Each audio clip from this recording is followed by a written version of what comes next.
Greetings, fellow scholars and colleagues. It's Dr. Izad here. I'm a language arts teacher and coordinator for my department in Jersey City, New Jersey, and I am providing you with this video to demonstrate how teachers can tactically utilize the tools of distance learning to replicate best practices that would normally be implemented in a physical classroom.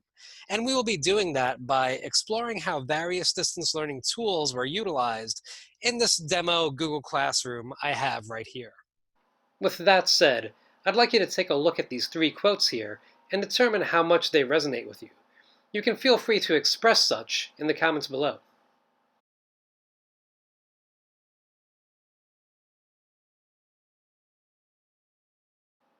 I anticipate that many people may have agreed with at least one of these statements to various degrees, and each of these statements basically reflect caveats expressed by teachers, students, and parents alike.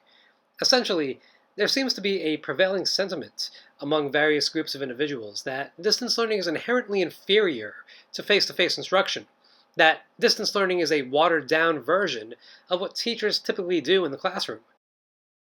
On the contrary, with the appropriate tools and knowledge as to how to leverage them, best practices can be replicated and can even be enhanced through distance learning tools. And that is what this video is going to demonstrate. With that said, here are the objectives for this video. We will see how the various tools afforded by distance learning platforms like Google and Google Classroom can complement the components of various frameworks that inform our instructional practices. And we will do this by examining features of forms, various methods to promote student interaction, and features of Google Docs, and features of Google Meet. Now, the LMS that I am working with in this video is Google Classroom, but Forms and Docs are available outside of Google Classroom and can be utilized in conjunction with other learning management systems. We will also be looking at features of these tools in conjunction with various New Jersey Department of Education approved evaluation frameworks, such as Danielson, to see how the leveraging of these tools that I have modeled complement the components of those frameworks. Let us begin with an overview of the features of Google Forms for the purpose of assessments. So, as I mentioned before, on Google Classroom you can create a quiz assignment which will automatically generate a blank form for you. Remember to type the title and the instructions. And if you type name in the first field for the question, the form will automatically change the answer type to short answer, which is one of the many question types you can create.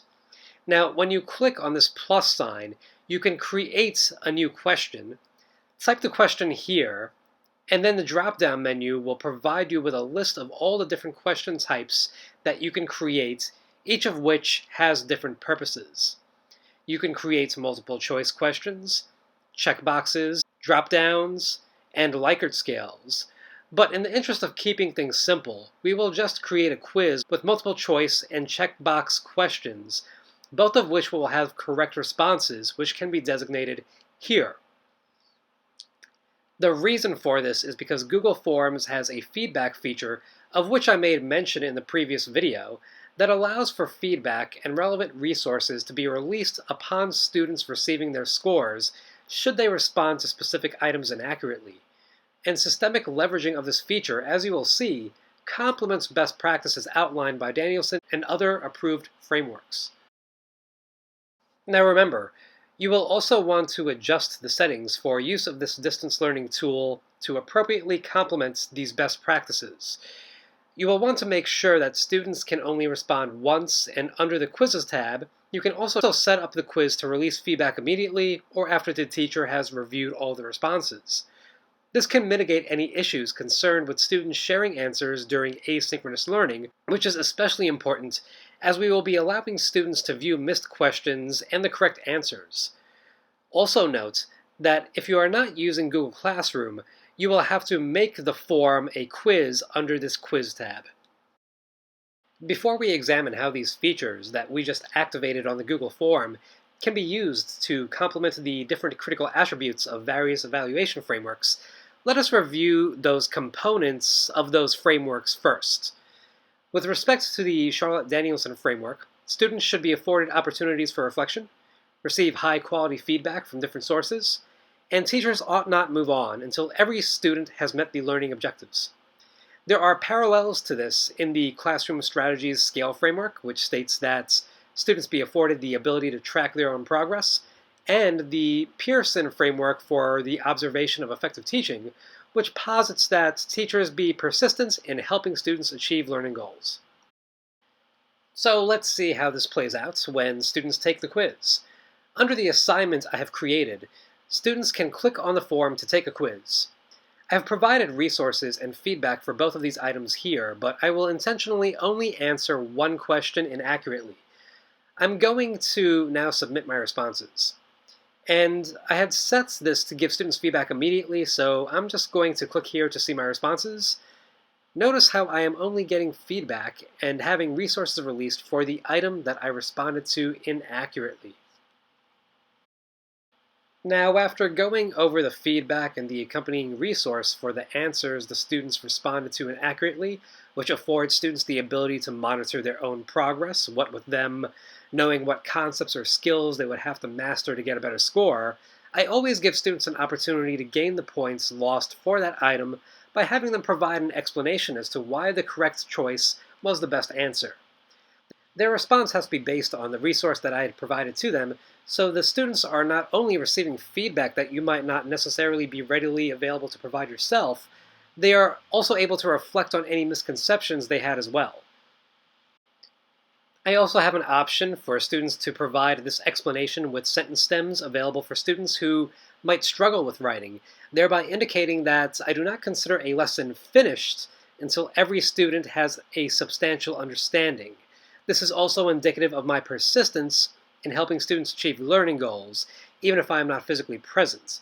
Moreover, systemic use of such tools in an asynchronous learning context affords students more time to digest the resources released to them, which allows for them to generate more meaningful responses. Now let's move on to other critical attributes of Danielson before delving into the different assignment types that one can create on Google Classroom, all of which can be emulated on any other LMS.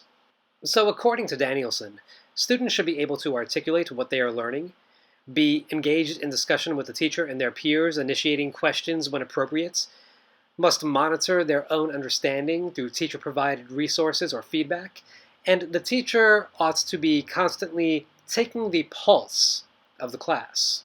In my demo class, I fulfill all the criteria outlined by these components of Danielson through the different assignment types that I had created under the Daily Do Now's RST Unit Week 2 topic.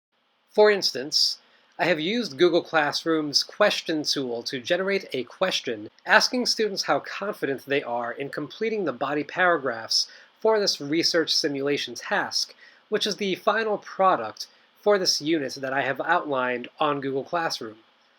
The question itself indicates to students that they will be focusing on body paragraphs for this particular day, and I could have included a description of the New Jersey State Learning Standard that outlines the skills needed to write a body paragraph, but I did that in one of the do nows for the previous week.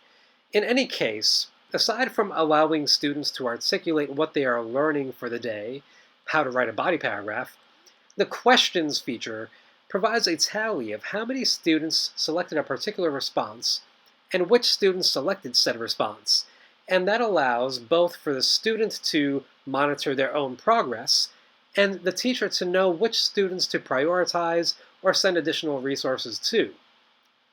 For example, I personally would prioritize the students who responded not confident at all by leaving feedback on their Google Docs on which they would be completing their assignments first, and or sending them extra resources.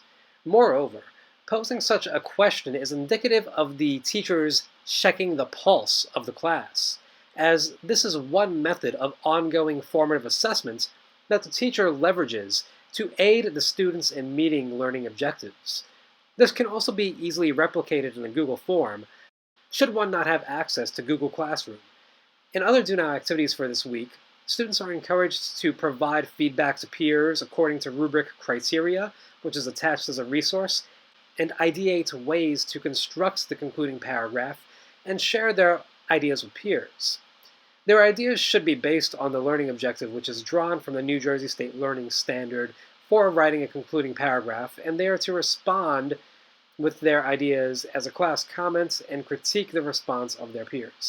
Leveraging distance learning tools in such ways also complements performance indicators of the Pearson framework for the observation of effective teaching, which states that activities address different needs of different students and break learning activities into steps, as the question in and of itself is indicative of one set of skills pertaining to essay writing being isolated and prioritized for that day. Moreover, the teacher is using this data to provide scaffolds to groups of students as necessary, among other things, such as potential grouping, etc. Also, students are meaningfully engaging in dialogue with one another to strengthen their own ideas and execution of related skills, thereby affording them the ability to explain the purpose of group work, all of which is explicitly outlined in the Classroom Strategies Scale framework. Teachers can also use features of Google Docs on which students can complete assignments to help students track their progress, a piece of criteria that is outlined by these different evaluation models. Google Docs has a comments feature, for instance, that allows the teacher to leave comments on specific portions of the doc, which are immediately visible to the student on the doc.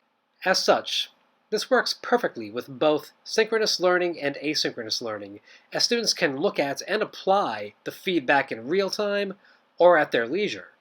Additionally, there is a vast functional improvement in the sense that the teachers can provide more targeted feedback as the comment is associated with a highlighted area, so it is clear as to what portion of the doc the feedback pertains. This allows for more extensive feedback than is afforded when trying to fit it in all the margins of a paper. You even have a comment bank here, lest you find yourself leaving some of the same comments for students with similar or recurring issues. And once the comment is in the bank, when you start typing a new comment, it comes up as a suggestion, saving the teacher a lot of time. Students can also leave each other comments when peer editing. All they would have to do is share the doc with a partner or even a small group, and they can all offer each other feedback. Also, with respect to students being able to articulate learning objectives for a particular day or assignment, note that when you assign due dates to any assignment type, it is reflected here in the Google Calendar section, with a description of the assignment being made available once clicked on.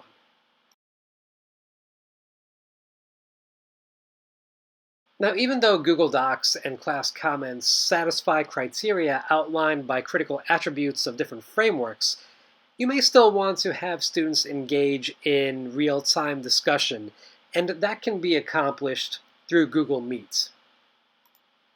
As stated in the previous video, if you go to the class stream in Google Classroom, you can generate a link that all students can see and have access to. So if you want to designate a time for a whole group discussion or meetings with groups of students, you can have all students log on through this link.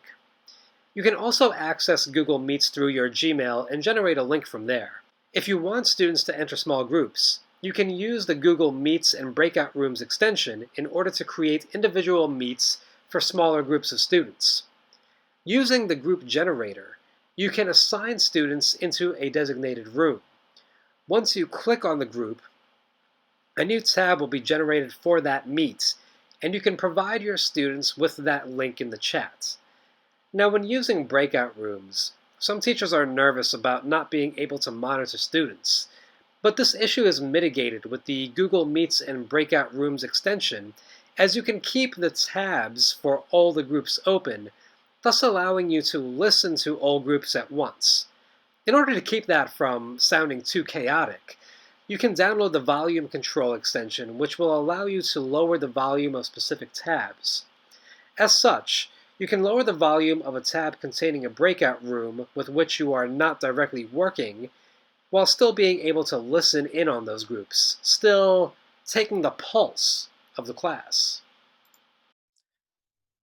So we'll leave it right here, as you have now gained a good idea as to how leveraging these various distance learning tools can facilitate interactions that complement essentially all of Domain 3 of Danielson, as well as various components of the Classroom Strategies Scale Framework and the Pearson Framework for the observation of effective teaching. And as these teacher evaluation frameworks tend to overlap, such use of distance learning tools will certainly complement components of other frameworks approved by the state of New Jersey. With that said, I will leave you with this to mull over. How else can these tools be used to facilitate interactions that complement the critical attributes of the framework that your educational institutions use? Sharing your musings would be most appreciated, so feel free to leave a comment, like, and subscribe.